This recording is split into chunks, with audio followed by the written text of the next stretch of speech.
Gentili Ngobila azali président de MCP ya motema pe obomi yango okei kokonduka bomengo na kuna na yo libozo na soki awa na kisasa chaque fois kopamba pona kimbuta ba président vita ya koma gouverneur la comparaison n'est pas de raison toi ni ça na bino yo ba bien o baluka na baluka ya lekisi ya linga ba conflit partout alors donc on dit mais là ya lekisi ko lekisa confiance à ndenge wana te donc on dit mais là mais ya zo lekisa mtu sio ba bien kaka siko baluki lisusu na ko baluka pa ya lekisi emisi to ba nyama so azali wa nyama kamera ko ba nyama kofina nyama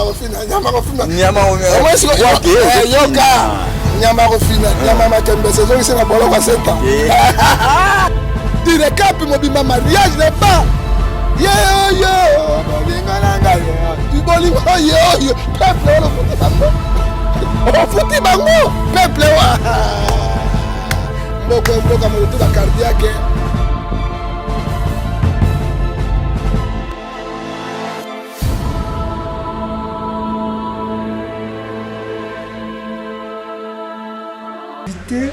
capable d'analyser, capable de vous dire des vérités.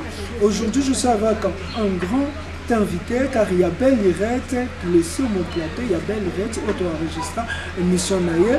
Il s'appelle le prophète, l'homme de Dieu, ainsi que résistant patriote.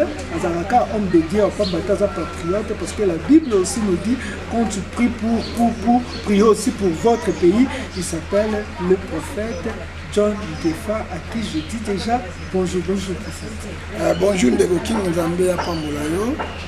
Ta mikolo yetu kama ina zote na mwalimu mzazi moko. Bato na Nzambe ba bonza pona mboka na bana. Kongo ezali patrimoine na biso. Kongo ezali héritage ya biso nyonso ba Congolais. Pesa ko bateli ya moto, moto musa ko batela nzaki. Akoya na yo vraiment tokomaniola mwa makambo ebele eti bayimboka basosola bayoka to na to bana losambo parceke nzambe nde kolo milimo ata nzambe totiki émission na maboko na yo oyo tokoloba ete epa na yo pambola journaliste okeni pambola cameraman pambola bato nyonso esangisa komotona moko mpo topandana te telemeli bakonzi nyonso molimo ngoto bobo molimo mabe epuis bango bapanza Congo bakinisika bayebaka kaka mateso na siya sopana ebaka ya tosunga na kombo na masiya amen. Amen. Comprenez qu'à tout Seigneur, tout honneur, ndenge topesi matondo na Nzambe, tozana homme de Dieu, tout bandaka na masolo na ya ba homme de Dieu. Lelo yo kosema kebai, utolongoli nimité homme de Dieu. Moto asali ete a livré na maboko ya justice homme de Dieu. Dossier est commis makasi pour président et assemblée na provinciale esika ya zaki homme de Dieu. Le pasteur Godem Paul. Pour le pasteur Godem Paul, azosala musala ndenge sengeli en tant que homme de Dieu toto. Oyebi monsieur journaliste qui nous amba pambola yo. To pesi mbote na balagi na biso nyonso na mokili. To pesi sumbote na ngai na partenaire na église na ngai oyo tozo benga ye Mami Bolumbu Bomola et topesi mbote na ngai lisusu ya monene na Mamboli de Panama oyo Kini Bopeto olobela Kini Bopeto te tomoni potopoto oyo Kini Bopeto olongwaki poto aya uniquement mpona contribuer elongo na Kini Bopeto ya la président de la République Kolo Pambola Eric Lele oyo asalaka mpona bana Congo na ozi awa na hotel ozi na ye Kolo apambola ye na bandeko nyonso ndeko na ngai mwana opose question moko malamu mais la Bible est trop claire hein? Bible notre constitution il y a des chrétiens ils ont la Bible constitution il y a des musulmans ils ont le Coran indien hindou pakistanais ba na constitution na bango mais constitution sont pas chrétiens et l'obini Matthieu Malachie chapitre 3 verset 18 vous verrez la différence. Ceux qui servent Dieu, ceux qui ne servent pas. Beaucoup des hommes de Dieu ne servent pas Dieu. Ils sont à l'écart à la vue de Dieu. ils sont étrangers à la vie spirituelle. Oh, tout le monde a l'air beau. Ceux qui ont imité Christ. Oui, ma poste là, batia kabatou, n'entend pas moi ligne changement. Batia bango pour les gens qui kamezali, bango kata mona bosembo. Bango bon ça kata. Mais au contraire, c'est que la Bible nous dit. Matthieu 7 verset 16. Hein? Vous les reconnaîtrez par leurs œuvres. La misala na bango. Mais même ceux qui Mike, il a fait du mal. Ceux qui même Mike a géré qui bango quelque chose. En tant que Moutounanzambe a pratiqué Matthieu 18 verset 15 à 20. A kubenga Mike bango mibale. Petit, qu'est-ce qu'il y a? Ayoka Mike. Ce que c'est bien, il y a deux, plutôt trois, Mike. Il y a mon petit. Hein? Oh, viens, bon, monsieur. Ce que c'est bien, à quoi nous sommes ensemble.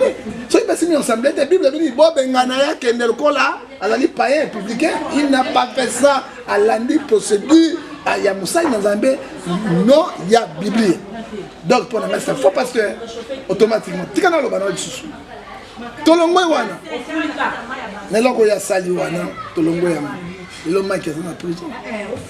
Et que dit la Bible, Proverbe 10, verset 12, l'amour couvre toutes les fautes. Dans l'émission, pourquoi nous avons dit que tout ça, on a limite à moi. Ce qui est démodé, ça. Ah, mais voilà, tout ça, on a sambo. Non, non, non, donc, tout ça, on a sambo. 999. Hein? Donc, limite, il y a un peu la santé. 100 comme 105 et dévier et l'équipe. Lui, il n'a pas fait ça. À part qu'il m'a dit combien de fois, c'est lui qui était le président de l'Assemblée provinciale. Ceux qui payent à l'État, qui ne peuvent pas chrétien, il faut taquiller. Ceux qui sont chrétiens, alors les gars, dans la Bizaleli, il y a des pasteurs congolais, toute la institution sera Bazali. C'est la même chose. Bazan amour et Nzambete. Bazan amour à peuple, il y a des gens qui ont bébé ça, mon salaire Nzambé à sort parce que il y a sur le binabiso amour d'argent. Aux amours de l'angaïté, c'est en tête, Mike, c'est lui. Il a souffert, père de la famille. Il a moi si na balle, d'accord, il m'a calé à ma dé. Mais lelo même yemoko penza mbalobi Biblia lobi Dieu déteste les orgueilleux. Ezakite que pour ndeko Mike aza orgueilleux, pourquoi yeko aza motinda mi Nzambe. Pourquoi Nzambe a détesté ba orgueilleux pas détester. Non, Dieu résiste aux orgueilleux. 1 Pierre chapitre 5 verset 5. Il donne grâce aux hommes. Hein? Mike ce n'est pas un orgueilleux. Mike a défendre Congo. Mike a défendre la Constitution. Liberté d'expression. Ezali, l'article 23, il y a Constitution de la République. C'est ce que Mike a dit. Et tu as l'article 64, 63 lobby. Au cas d'agression, au montage, on a clarté. Tout Congolais qui est pour défendre l'intérêt territorial. C'est ce que Mike a fait. À la Constitution. Or que la Constitution, la vérité. Mais si vous avez un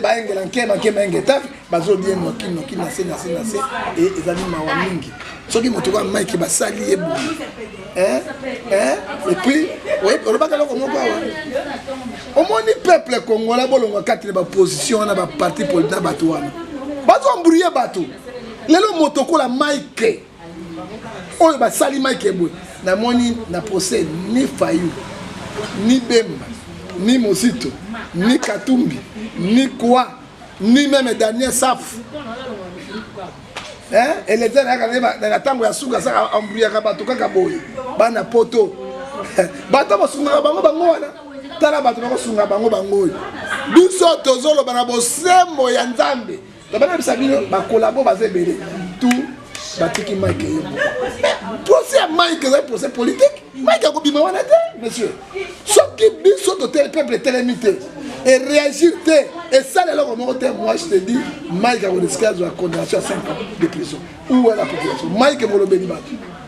Mike les lois ils vont sur Mike les lois alors on dit bazo pesa Mike. Azali abandonné même na sortie moi na kata prison. Mais bato ya poto bazaki Mike balobaka mingi na Congo na lobate. Ezali grave. Est-ce que olobaki le moko ya mutu ya awa. Lelo Martin Fayulu so qui a tellement quand na procès à Mike le makambo ko changer.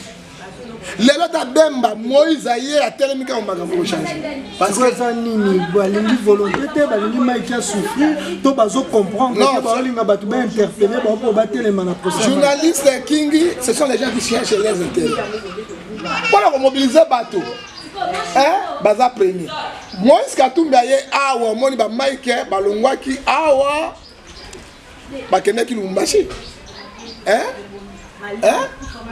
Batu balongwa kene Lubumbashi or que bango bosana que nani Katumbi la travaille avec Kabila lelo soki lelo nani Katumbi comme na mbongo ebele c'est Kabila en tête hein c'est Kabila en tête ba bosana ki yango ozomona mais pendant soki likamoto bemba likamoto ya Fayulu donc il faut peuple ebele mais ma banque ba pe na base ba très puissant ba to ndenge wana to sala ba jeune leader to matisa bango ba ke liboso parce que il défend parce que défendre intérêt ba congolais ya mboka Congo intérêt territoire national lelo tuzo mon exemple à moi soki maki ngwa bina ozaka sima ya Moïse yango ozaka sima ya bato wana et puis na kamwa ki muzito nani motoka Fayulu akobeta meeting tona Kingasani ou bien na Makala azui kitunga boti la mai compétition est-ce que motolokola ngai kingi tika na loba et ça la kinga tika kingi tika pourquoi bato linga bato ba pesa ka bango ka bambongo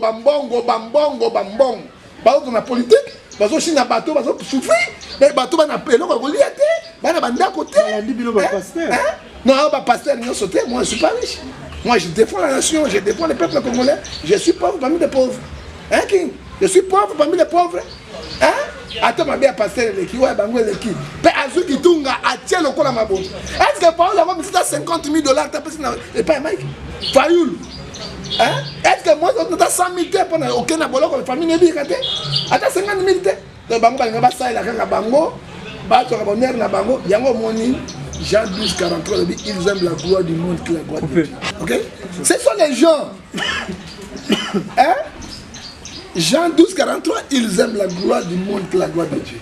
L'homme Mike qui a donné à Jésus il est abandonné la propre sort il est seul. Ce qui est venu journaliste c'était Tatiana te ngana ke otala ina noté parce que baki moi na tali maboko pas me je crois d'ici si samedi je vais voir sur la vie à moi là parce que on a dit ndenge ni prison souffrance ezali l'homme Mike est beau lobby et vos années ah lobby e kozala nani lelo Mike boye sans réaction même na lobby même réaction Mike parce que lelo yo tobo sanate bravo la carte de diaspora na ba combattant ceux qui makambo pour 80% changer na Congo Kabila lemberi ba diaspora et ça ba diaspora combattant lelo même ba combattant sa réaction peuple ba sa réaction hein et ngana sokamo mars ba sa neni anti corruption ba ba aussi sa corruption lelo corruption bota maseke na misisa na bango nyot mais on va continuer à pouvoir les lois par contre une coopération est grave rétro-commission tout le la rétro-commission au batu musuba koloba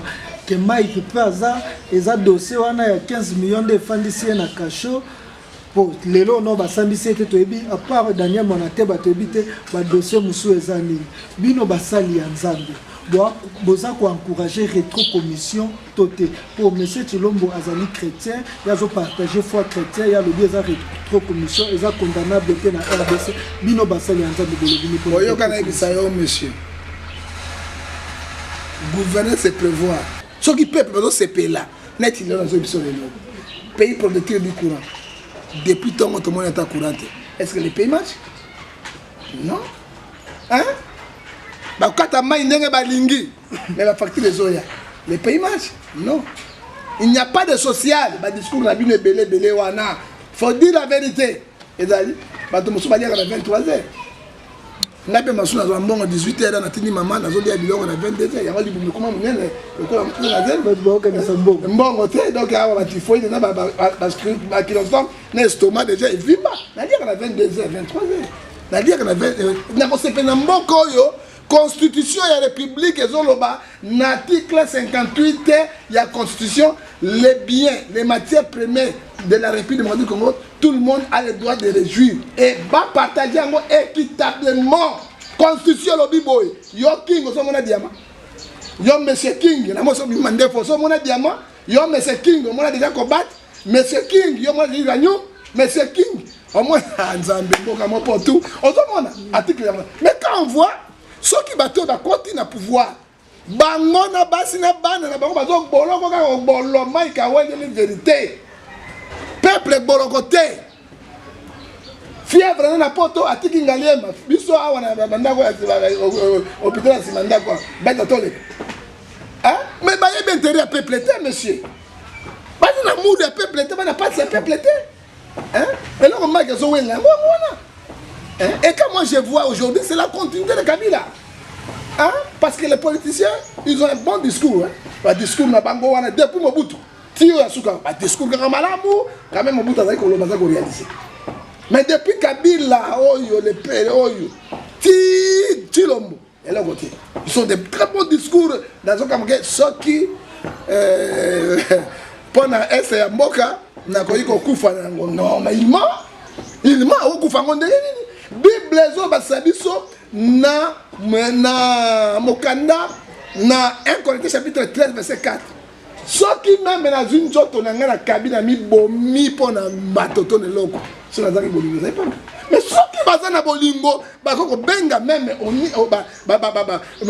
force étrangère, bah bilongo là, bah les belles wana, pas bateau faire quelque chose. Non.